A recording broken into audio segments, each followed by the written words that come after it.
computer case chosen. The computer case has a lot of space to work on. The wonderful thing about this case is the removable motherboard tray. Remove the motherboard tray. Take notes of the position you took it out. The removable motherboard tray lets you work outside the case. This is the motherboard chosen. Screw the motherboard to the motherboard tray. This is the processor chosen. Do not touch pins on the processor. Before connecting the processor, lift this bar up. Pair the two triangles, the one in the processor with the one on the board. Drop gently the processor. It should fit in place.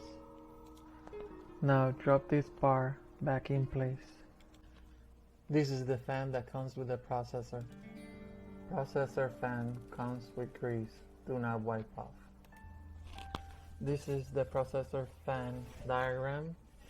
Pair the top with the top notch and pair the arrow with the 12-volt pin. This is the memory chosen. On the motherboard, lift open the tab in the memory slot.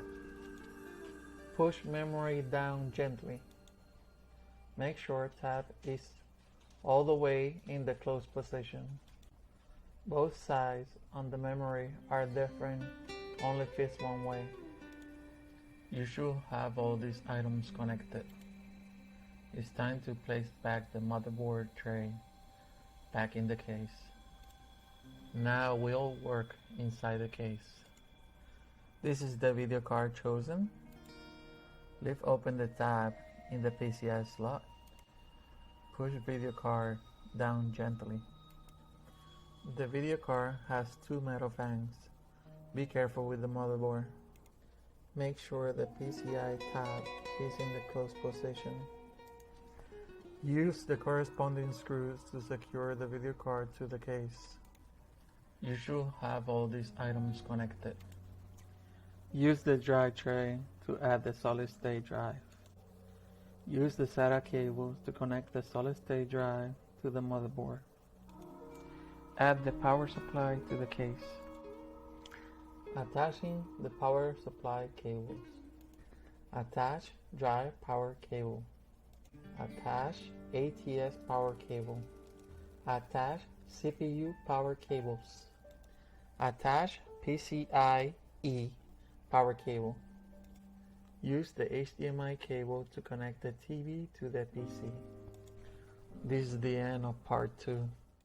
Subscribe if you like. Hit the bell icon. Thumbs up or thumbs down. Comment to hear from you.